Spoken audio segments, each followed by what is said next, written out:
I'm Saji Chako. I'm going to explain you about distribution transformer. But the function of the distribution transformer is to feed the industrial and the domestic loads. So this transformer is basically, because it's a college transformer, so our college is considered as an industrial load. So I'm going to tell you about the different parts of a distribution transformer. So first you come to the ST side of the distribution transformer, that is the high voltage side. So when you stand in front of the ST side of the transformer, your left hand indicates the R phase, and normally the R phase. Then comes your Y phase, and your right hand, your position of your right hand indicates the D phase. So the same way on the LT side,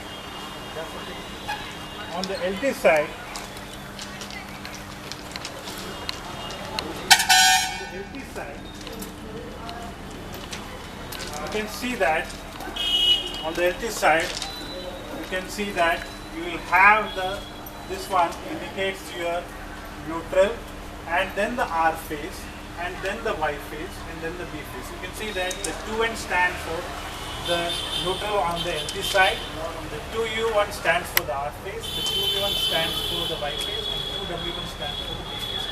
So this is the box, the LT gland box on the transformer, from where we, through the cables, we take it to the panel. These cables are of 150 square mm size or 180 mm square size as per the requirement, and then it goes to your load, the panel or the LT panel placed in the panel load. Fine. Now again coming back to your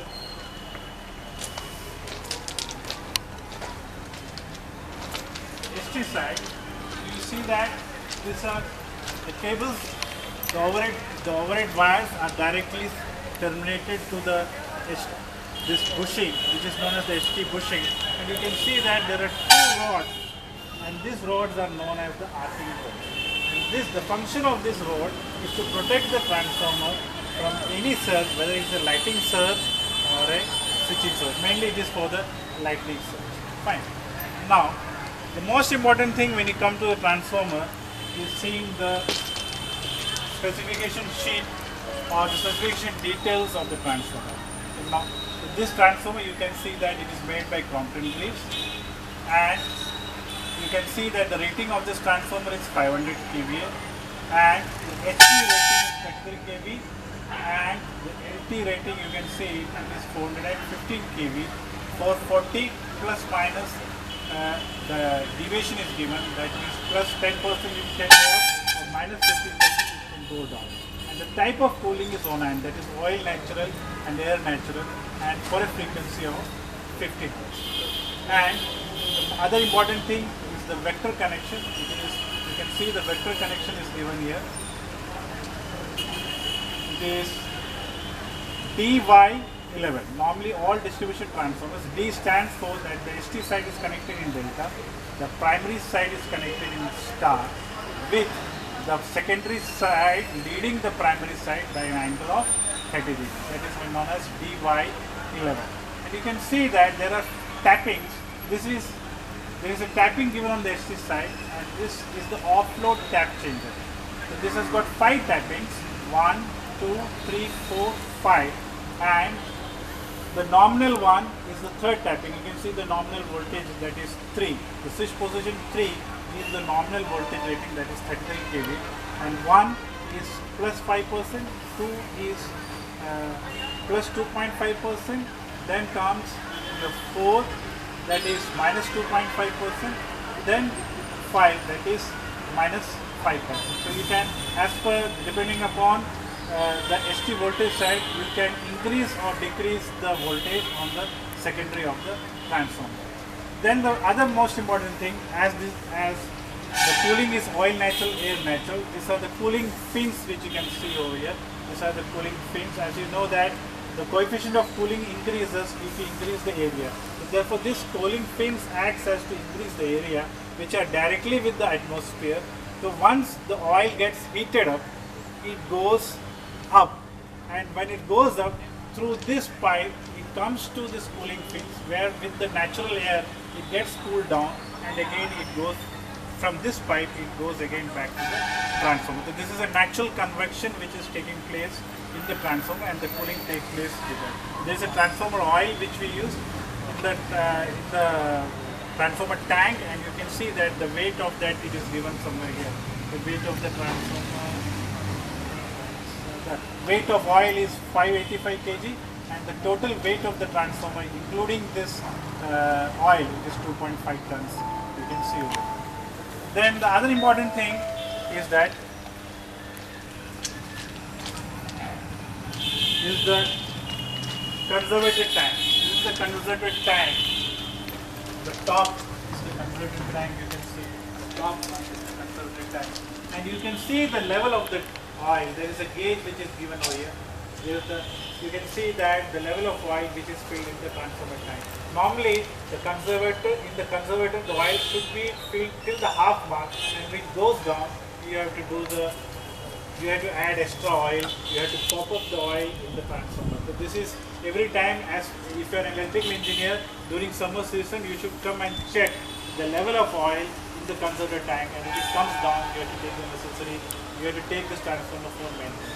And you can see that through the conservator tank, it is actually connected through a small pipe, a GI pipe, to another device. This is known as the breather. So what is the function of the breather? The function of the breather is just like our nose of the human being, to breathe in and breathe out. So whenever the transformer oil expands, what will happen? The oil will increase in the oil level of oil will increase in the conservator tank, and therefore whatever extra the air space is there, that will be breathed out, and whenever there is the normal working temperature, again it will breathe in. So this breather is made up of silica gels. Actually it is the chemical composition, it is known as cobalt chloride. It is bluish in color under normal condition, and once it breathes in, it breathes in, along with that the moisture content will be there along with the air, so therefore it color changes to pink in color. So once it becomes pink in color, you have to take it out, and then again you have to heat it up to 200 degrees centigrade, so that again the color changes back to bluish. So 1 or 2 times you can do it, but after that you have to again change the entire silica gel and replace it with the original one. So here there is an oil seal. There is an oil seal you can see at the bottom. So whenever the air breathes in, there will be suspended particles with the air.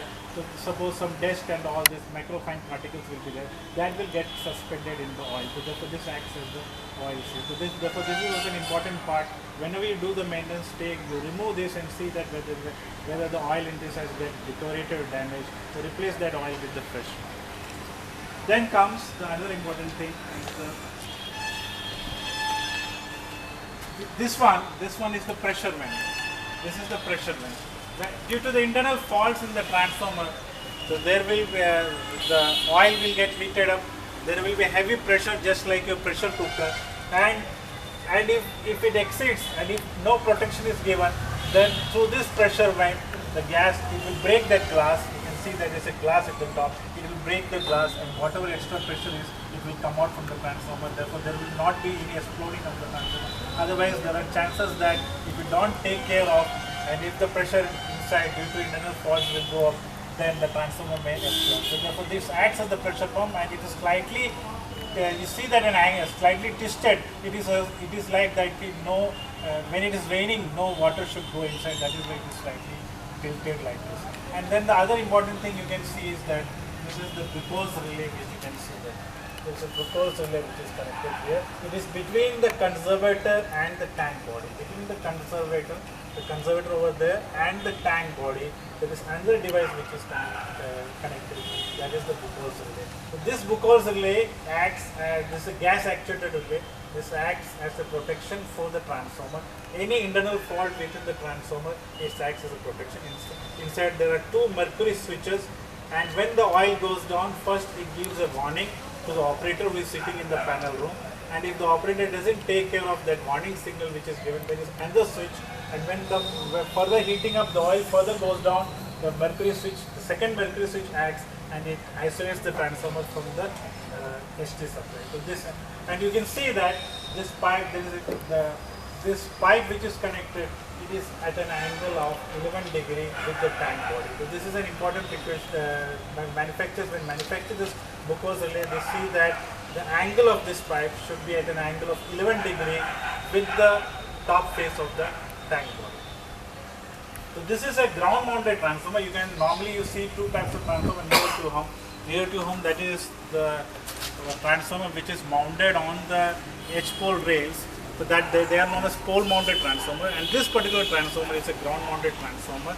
And if you come to the HT side, as per the safety measures, the height of the HT bushing from the ground level, it should be 2.8 meters.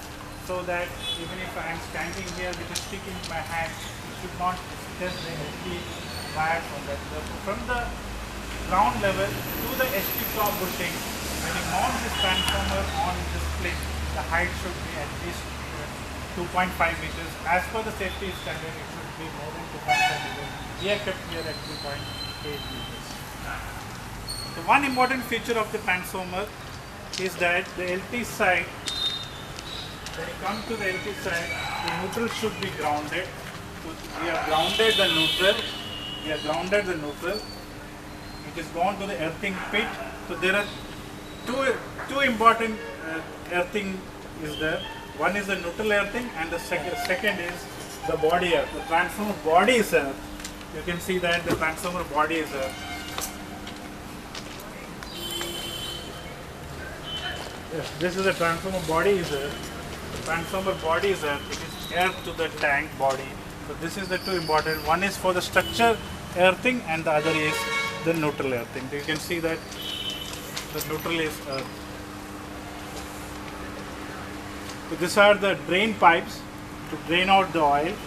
In case if your oil deteriorates, then you have to do the filtration of the oil. So this is the drain pipe.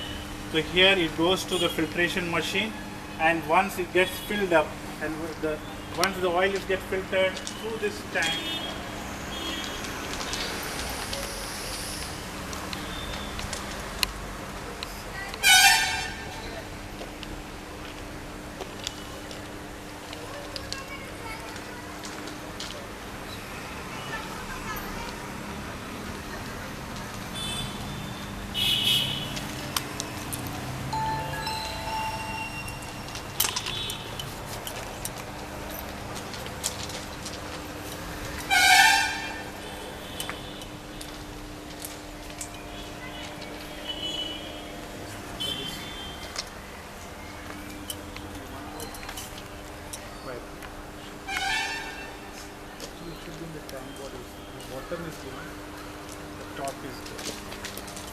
yes, the top one you can see that the top is there.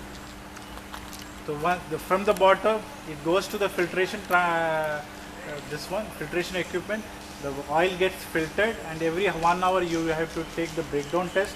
And the breakdown test, it should indicate the oil should withstand a breakdown voltage of 40 kV for a gap of 4-1 gap. And once the oil is filtered through the filtration machine, back it goes to the top of the converter tank. There is another pipe connected to it. There again the oil enters the transformer tank body. Then there is another important thing what you have to see, that is the temperature gauge. You have got a temperature gauge where you can see the temperature of the oil. This is the temperature gauge, you can see. It is connected here. It is connected here, where you can see the temperature of the oil. So the temperature of the oil should never exceed 90 degrees centigrade. So you can see there is a temperature gauge is provided.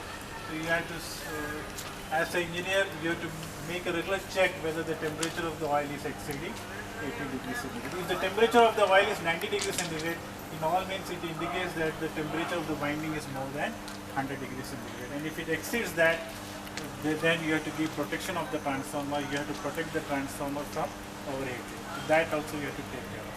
Then you have got the lifting legs. When you transport the transformer, there are lifting legs which are provided. There you can see.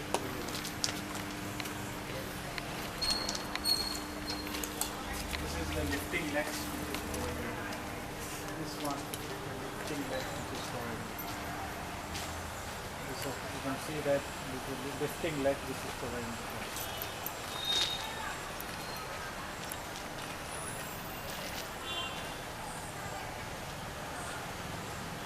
So again I sum it up.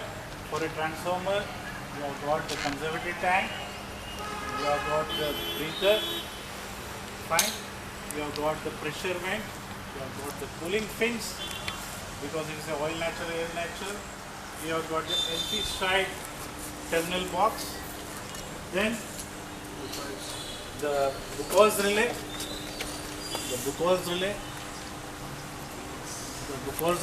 the cables, the LT cables, then the earthing, the neutral earthing you can see it, then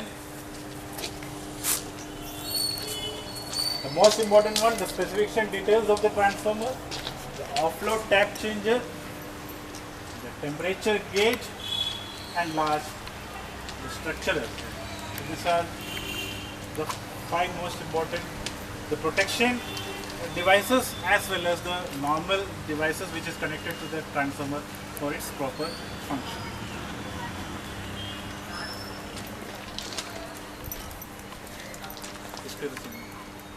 Can you remove it this way?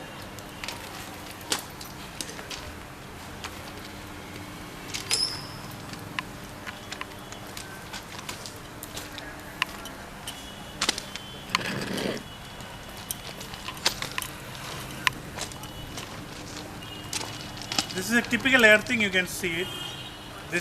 There are 2 types of earthing, mainly pipe earthing and plate earthing. So for substations we normally give the plate earthing. To the plate size is of 600 into 606 mm, a copper plate where the width and the length is 600 mm into 600 mm and the thickness is 6 mm, and you have to make a pit of whose height is 3 meter, and then you have to put this copper plate of 600 into 606 mm, and you have to fasten another copper strip. This is a copper strip, you can see.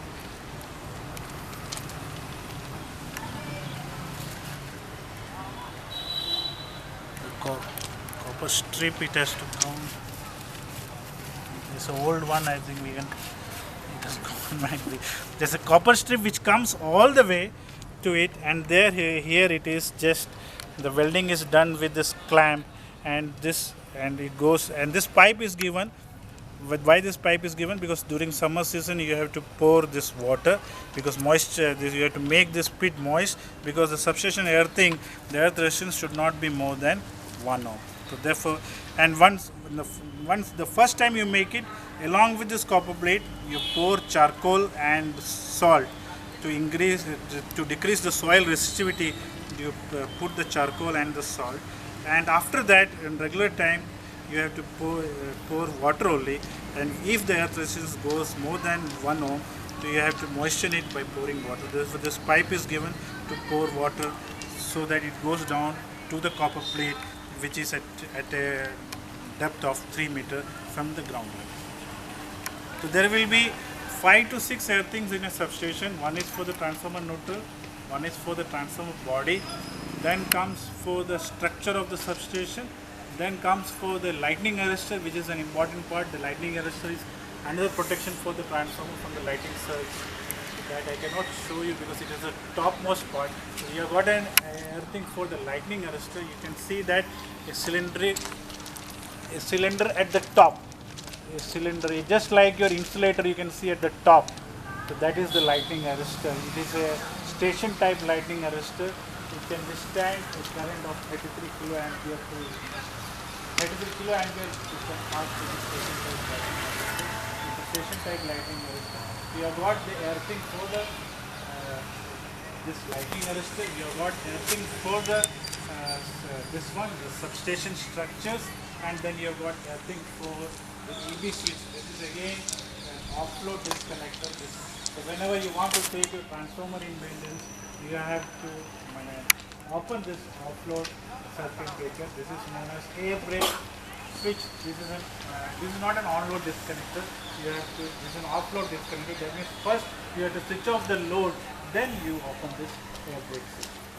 So there will be 4 to 5 earthings in a typical substation. Thanks.